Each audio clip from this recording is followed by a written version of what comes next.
range and cost him his life. I don't think the Curse of Avernus is getting off, is doing as much as they'd like either.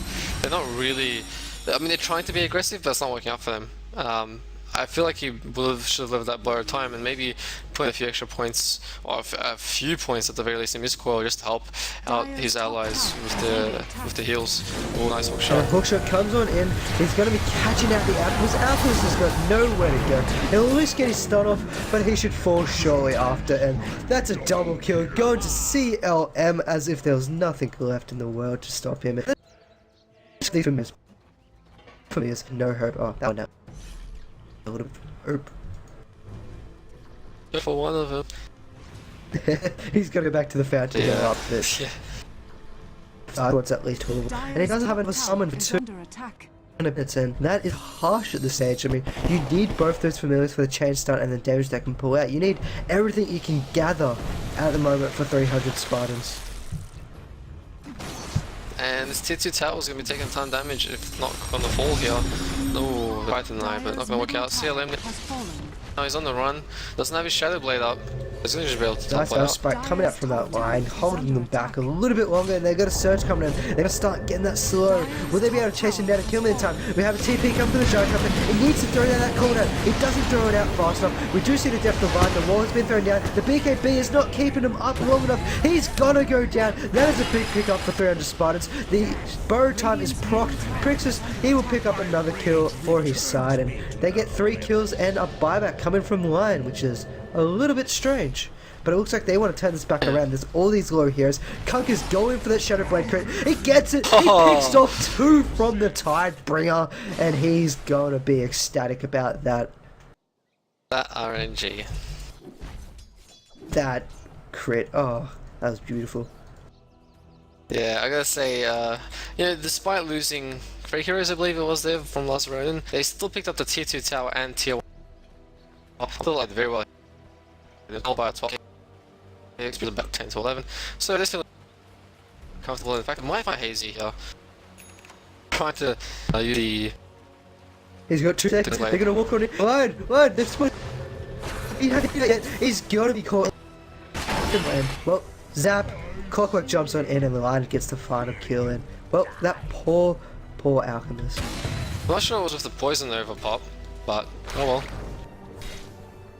Why not? You don't need it. He has. Yeah. I don't think I've seen him use it in any other fight so far. Maybe we should have just been like, yeah, I have to pop this sometime this game. Might as well be now. We'll make this look spectacular. Yeah. Trying to go on CLM here. They did pop the dust as well on him, so and it didn't turn out to be a kill. So they are popping all of these dusts, which aren't really being used effectively, which is all the extra gold lost on those supports. Uh-oh, CLM, he's found himself a new target. He's looking for Spanker, he's popped the X-Master spot, boat's coming down, turret's ready, boat lands, turret lands, crit! He doesn't get one, but he will have 2 auto attacks and pick off the Visage. An easy kill there for him. I gotta love that combo. Very easy kill. Yeah, I sort of play this similarly in terms of only leaving X at level 3 just because it sets up the range and also the delay for your boat perfectly. Oh, looks like they're on hazy once again. There's nothing they're going to be able to do about this. I mean, you have a TP coming from the Abaddon. He's going to try and slow this down. His ult's going to be popped. He's instantly been thrown out. And this is going to be gone in a few seconds. Once this is, they're going to turn around. They're going to chase him underneath the tower. X-Master spots down. He's running back into the middle. The hit comes. He has to be cancelled from the start. Why is added in here at the moment? He's going to be earth spiked and then poked on down by the rest of the side. And that's 3 simple textbook plays coming out from last Ronin right there.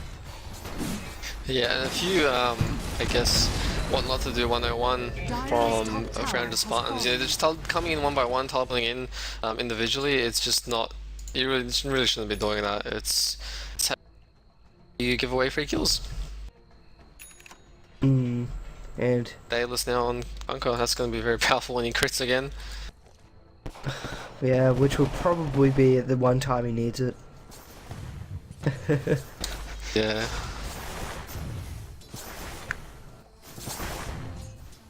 So I don't have too much to say about this at the moment. We do have Last Ronin. They're so far ahead. I mean, you look at that net worth chart. That says it all. You got Conker. He is more It's a than very steep he's almost slope. yeah. He's at almost three times the carry worth of the Alchemist, and Abaddon's nowhere near. You don't really have anyone else that can pick up the slack when Alchemist is your only physical attack damage. Abaddon's trying, but it's just not good enough. He did a little bit of a few misplays, and they might find Bushido out. Will it be enough to pick him off? He throws out the Gal.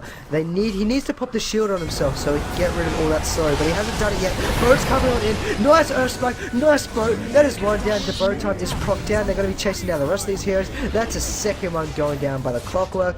And they're just going to chase the heroes both ways. Abaddon, he's still trying to find himself a kill. He's got no Boat time left. He's going to fall. And now this chase goes on past the Secret Shot, past the tier 2.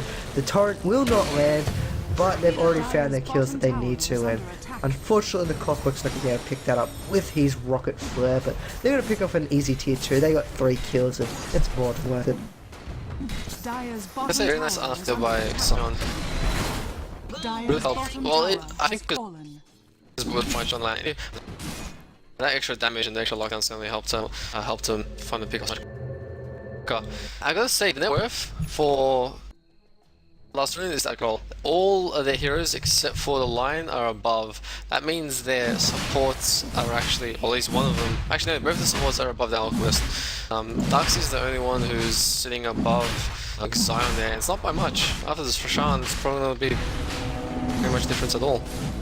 When you look at that, they're currently 20,000 gold ahead. That is almost 1k a minute that they're getting over 300 Spartans at the moment. I mean, how do you come back from that? This could be the engagement. This could turn everything around. They've got to scout this out. They know how low Roshan is. They need to get the familiar stuns up. You have the orb coming through. Can they pick him off? They do pick off the Conquer. Can they pick up the Aegis? It is stolen. And now they're going for this fight. Aiden, he will fall down. He will lose the Aegis. But there's still currently one hero ahead. They do lose the Abaddon.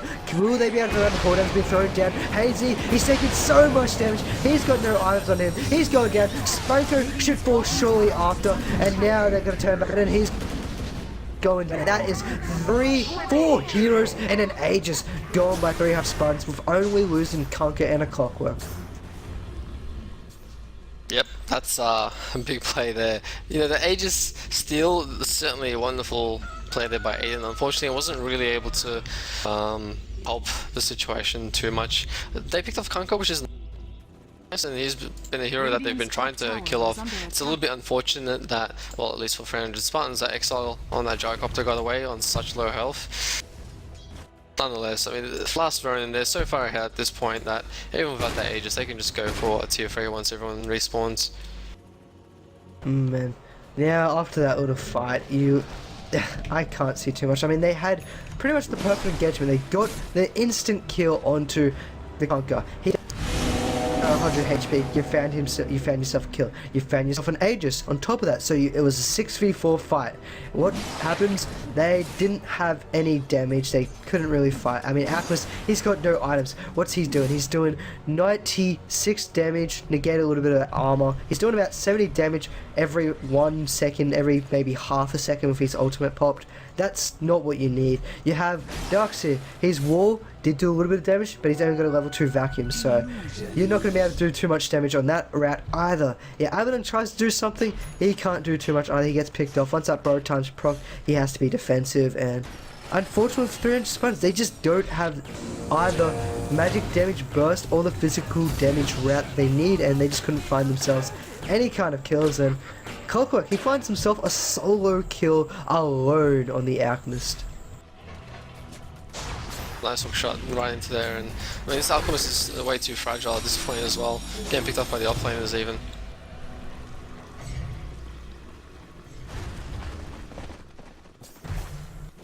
In fact, I'm quite curious if Zion could probably just kill him off with his combination. Get close to a stun finger.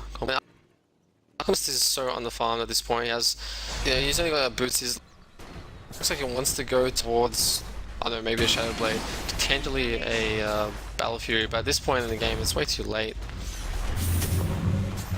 And now we got a little bit of initiation. I'm thinking about going on top of him, but the torrent was a little bit late. The orb is coming on through. He shouldn't jump to this. I'm glad he didn't. If he jumped to that, that would have been instant death. There was nothing he was going to do. So we're not going to be getting any silence or any kind of drink off there. But now there's going to be holding up this tier 3.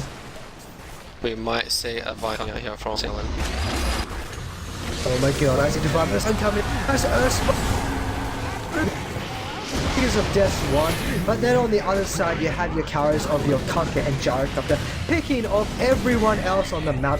Rocket Flare will take that one. There's a buyback from the Darkseid just to die a second time, and there goes the Visage. That's a team wipe with an additional one. The GGs are called, and last Ronin, they'll be taking the lower brackets lower brackets finals. I expect to grand finals, but they will be taking the lower brackets finals. Yeah, they won a 2-0 there in this. Well, this is the grand finals all the way. You were correct. Well, I've been up most of the day, so I was happy to incorrectly correct myself. Okay, we got this one there. Thank you guys very much for watching. A big congratulations to Last Ronin for taking out first place here. Congratulations to 300 Spartans as well. They take second place in the lower bracket grand finals. And it was Coronary Australis who took third place. Memory correct. Thank you guys very much for watching. Thank you to our sponsors for sponsoring the tournament. I've been Zark, I've been joined by Yoshi. If you'd like to come down to the LAN finals, which we love to hype up because it is going to be phenomenal. Do it. Yeah, just seriously do it. Go to d2t.com.au/finals. We'll post links in the Twitch chat if you're in Twitch chat. I'll type it out here as well. Actually, Yoshi type it out while I finish doing our outro. You can follow me at twitch.tv/Zelarif or on Twitter at ZelarifDota, and you can follow Yoshi at youtube.com/Yoshi with at Yoshi. Thank you guys very much for watching once again, and hopefully we can see you at the LAN finals. See you then, which is in 2 weeks. It's 22nd of February.